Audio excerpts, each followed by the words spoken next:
इंग्रेज अमलर एक डाक बंगला जहाँ से समय निर्माण कराइला ता एबे रक्षणाबेक्षण अभाव जो आपण से स्पष्ट चित्र देखेबी जहाँ कटक जिला वैद्येश्वर अंचल रही आप देखिपे एवं जंगलर भ्रम सृष्टि करुँची प्रायतः सरीसृपों आडास्थली पलटि जो डाक बंगलाटी संपूर्ण देखिए जराजीर्ण भग्न अवस्था पड़ी ये जो डाक बंगला थिला यार जहाँ दूरदृष्टि रही यार जहाँ किंबदंती रही जहाँ आलोचना लोक कथा रही जितेबले ये बांकी वैद्येश्वर अंचल त्रिकुट धाम रही वैद्यनाथ रही सेपटे सिंहनाथ रही रामनाथ देव रही तीन त्रिकुट धाम को जो बाहर पर्यटक मैंने आसूले से रात्र रणी कथा कहवा दिन बेले कौन समस्या है से यही डाक बंगला भितर रोते तो ये डाक बंगला पर्यायक्रमे जो रक्षणाबेक्षण तार अभाव रहा तो केउठी ना केउठी संपूर्ण एवं जराजीर्ण भग्न अवस्था पड़ी जंगलर भ्रम सृष्टि होची डाक बंगला किभली पुनरुद्धार हम एने स्थानीय सरपंच जी रही सुरंजन पंडा से संपूर्ण अंटा भिड़ी आप स्पष्ट चित्र देखुते सुरंजन पंडा टीम सहित आज भिजिट्रे आसछन्ती ये डाक बंगला संपूर्ण बुलूँ से भग्न डाक बंगला को देखुं अनुधान कौन कह आगे आपण अंचल डाक बंगला रही है इंग्रेज अमलू तो ये कौ उद्देश्य था एवं केमती रही है कौन आवश्यकता रही नहीं मत आसिक तो 70 वर्ष है मु आम पिला दिने जो पाठ पढ़िया को स्कूल को जाऊँ ये गोटे सुंदर परिवेश रे डाक बंगलाटे थिला यहाँ राजस्व विभाग कर्तृत्व अच्छी तत्कालीन समय जो इंग्रेज शासन समय इंग्रेज ऑफिसर मैंने आसते कैंप करुले से विभिन्न कार्यक्रम पे ये रोते दूरे त्रिकुट धाम पर्यटन क्षेत्र रामनाथ वैद्यनाथ सिंहनाथ एवं महानदी में संजयीकरण सेतु पर प्रतिदिन हजार हजार संख्यार पर्यटक सिंहनाथ वैद्यनाथ रामनाथ दर्शन करने एवं अनेक महानदी कूलर जो सुंदर परिवेश से बहु बाहर लोक आसन जो मैंने रहा चाहूँगी किंतु आवश्यक सुविधा नहीं एक जदि सरकार पर्यटन विभाग दृष्टि दे ये गोटे बंगला तैयारी करेंगे ताहले पांथ निवास तैयारी करेंगे ताहले से दर्शक मान जो आसुच्च पर्यटक आसुच्च काम लगे आम अनुरोध कर सरकार को आपण मान माध्यम यार पुनरुद्धार करने आवश्यक कार्यक्रम ग्रहण करूँ सीधा सड़क सरपंच प्रतिक्रिया शुणुते आम से घर भर को आप देखू से घर चित्र देखुते क्यों भाव रही संपूर्ण भग्न अवस्था से घर रही आप देखिपे ये घर जो भाव रही जदि साधारण लोक आसवा माने विपदजनक आप स्पष्ट चित्र देते से बंगला जो बंगलार स्पष्ट चित्र आम ग्राउंड जीरो देखो जहाँ इंग्रेज अमलर ये जो बंगला रही तो आप देखुते सब जिन भिजिट्रे जो आसी सरपंच सहित आप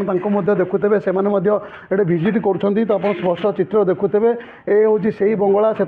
अति लोभनीय था प्रत्येक लोके आसुले इंग्रेज मान आसुले यही घरे रोते जितेबाला ये घर आज संपूर्ण निजुक सहारा खोजुची तो ये सीधा सड़क स्पष्ट चित्र देखुते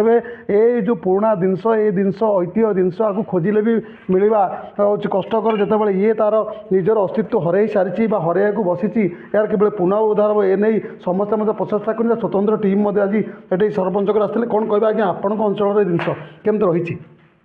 ये जो आम तो आम पिला देखुचे ये भल सुंदर डाक बंगलाटी थिला विभिन्न समय अफसर मान आसी एठी रहण करती विभिन्न ऑफिशियल कार्यक्रम करती कालक्रमे 30-40 वर्ष है कालक्रमे बरा परित्यक्त अवस्था रहा या कहीं दृष्टि दौना